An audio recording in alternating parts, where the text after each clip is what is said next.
como que a gente vai saber para onde nossos filhos estão olhando? Pelos sintomas, né? Por tudo aquilo que se expressa externamente. Como é que os nossos filhos estão? Então, se a gente trouxer de novo a imagem do iceberg, assim, para tentar elucidar isso, né? O primeiro ponto que a gente precisa olhar? O topo lá do iceberg. Bom, a gente precisa entender um pouco de desenvolvimento cerebral das crianças, a gente precisa entender um pouquinho de neurociência, né, da criança, do adolescente, a gente precisa estudar um pouco para saber quais são os comportamentos normais e esperados da idade. Então, essa criança está fazendo muita birra, mas às vezes ela está numa fase que isso faz parte do desenvolvimento cerebral dela, né? Ela não tem autocontrole, ela não consegue se controlar. Então, não é que essa criança está trazendo algo muito estranho, não. Isso vai fazer parte. Então, a gente precisa entender isso e ter tranquilidade com isso, tá? Então, assim, esse seria o primeiro ponto. Então, estudar um pouco, compreender um pouco sobre isso, comportamentos esperados para a idade de desenvolvimento cerebral dos nossos filhos, né? Enquanto adolescentes, eles ainda estão passando por fases de desenvolvimento cerebral, muita coisa acontecendo aí. Bom, o segundo ponto é que a gente precisa entender, que, né, indo um pouquinho mais profundo aí no iceberg, que cada filho é um filho. E que cada um vai procurar ocupar um lugar também dentro dessa família. Então, por exemplo, às vezes vem o mais velho lá, né, que tem muita necessidade de, às vezes, ser o mais certinho, de seguir mais ou menos aquilo que os pais pregam, né?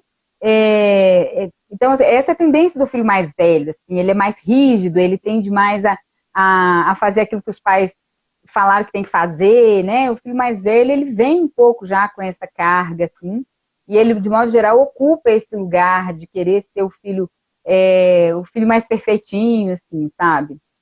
E aí, às vezes, vem o segundo filho, por exemplo, e aí o segundo filho vai trazer, às vezes, para ele se destacar e ser diferente, às vezes até ter a atenção desses pais, ele precisa ser o oposto, precisa ser diferente. Então, muitas vezes ele é o oposto, é o filho que vai desafiar mais, é o filho que vai trazer mais questionamentos, né? Enfim, vai querer fazer diferente. Não, eu quero fazer do meu jeito. E tá tudo certo, assim. Então, muitas vezes isso tem a ver com a própria conformação da família mesmo. Eu lembro que quando eu fiz uma pós-graduação em parapsicologia clínica, né, que a gente trabalha muito os traumas da infância, a gente trabalha desde da vida intrauterina, então a gente trabalha muito a biografia da pessoa, né, nisso, assim. E como que cada um tenta se destacar ali dentro da família. Então, às vezes, eu lembro que vinha muito assim, o papel de cada filho. Aí, às vezes, tem um filho que vai, com uma família que tem muitos filhos, tem sempre o filho que é engraçado, que é muito divertido, mas que às vezes é muito mais leve, é tido pelos outros como meio relaxado. Tem o mais introspectivo, né? Tem o mais... Então, assim, cada um precisa ocupar, porque é como se fosse assim, é aqui que eu sou visto pelos meus pais, é aqui que eu também tenho a minha marca única dentro da minha família. Então, a gente precisa olhar para isso. Isso é uma característica do meu filho, né? Então, isso é interessante para a gente saber, para a gente conseguir avaliar para onde eles estão olhando. Pode ser que não, pode ser que ele seja tímido, mas isso faça parte da introspecção dele, do processo dele, que se isso não atrapalhar a vida dele, ou se ele aprender a lidar com isso de uma maneira boa, tá tudo certo, né? O outro extrovertido também, que é mais leve, enfim. E aí, o terceiro ponto, assim, é que, aprofundando um pouquinho já mais nesse iceberg, é olhar e a gente começar, então, como que a gente começa a olhar, né, exercitar, enquanto pais, esse olhar para onde nossos filhos estão olhando. Eu falo que é exercitar o olhar curioso para os nossos filhos, né, aquele olhar do explorador. A gente fala que existe a diferença entre o olhar do explorador e do pesquisador. O explorador, ele não conhece nada do que se apresenta e ele está curioso para saber o que está ali. Ele está curioso para descobrir o que tem, né, naquele lugar, por exemplo. O pesquisador não, ele já geralmente ele parte de uma premissa. E aí ele vai tentar confirmar ou refutar aquela teoria dele, né? Então ele fala assim, nossa, esse menino é muito inteligente. Aí se ele age, não, ele partiu da premissa, né? De um rótulo, mas uma premissa ali, né? Então tudo que a criança fizer que demonstra inteligência, ele vai falar, tá vendo? Eu falei, ele é muito inteligente. Não, ele é muito bagunceiro. Nossa, tá vendo? Então, assim, o pesquisador, ele parte da premissa.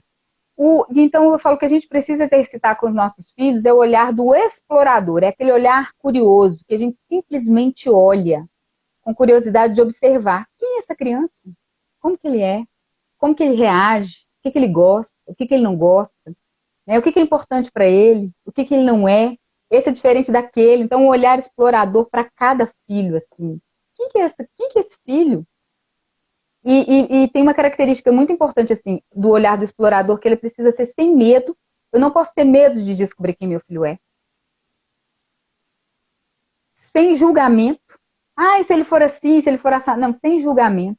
E sem conhecimento prévio, que é sem a premissa, né? É simplesmente sem pressuposto. Deixa eu ver quem ele é. Deixa eu tentar identificar, né?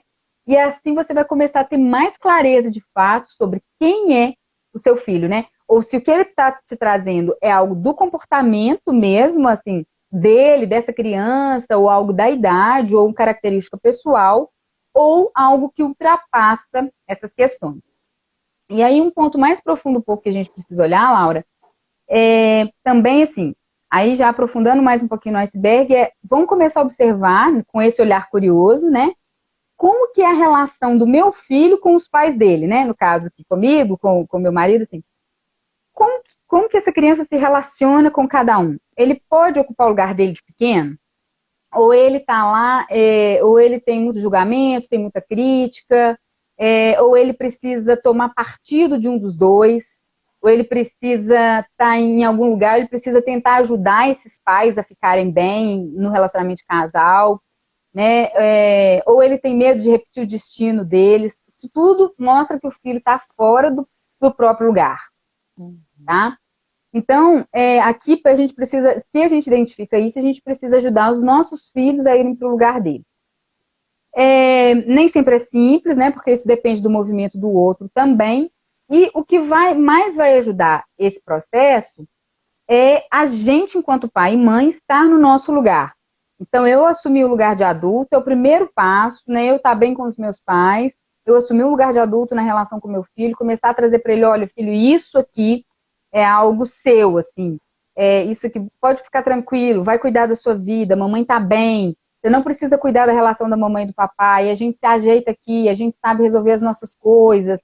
Então, isso tudo é ocupar o lugar de adulto e liberando o filho para não ter que ocupar esse lugar, para poder ser só o filho, para poder ser só a criança, só adolescente, enfim. Tá? Então, a gente precisa olhar para isso.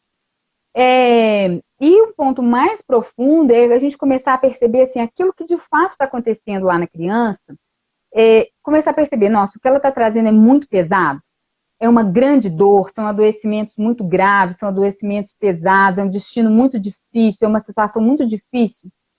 Olha, nesse ponto aí a criança está sempre olhando, de modo geral, tá trazendo algo de outras gerações, está repetindo algum padrão, tá?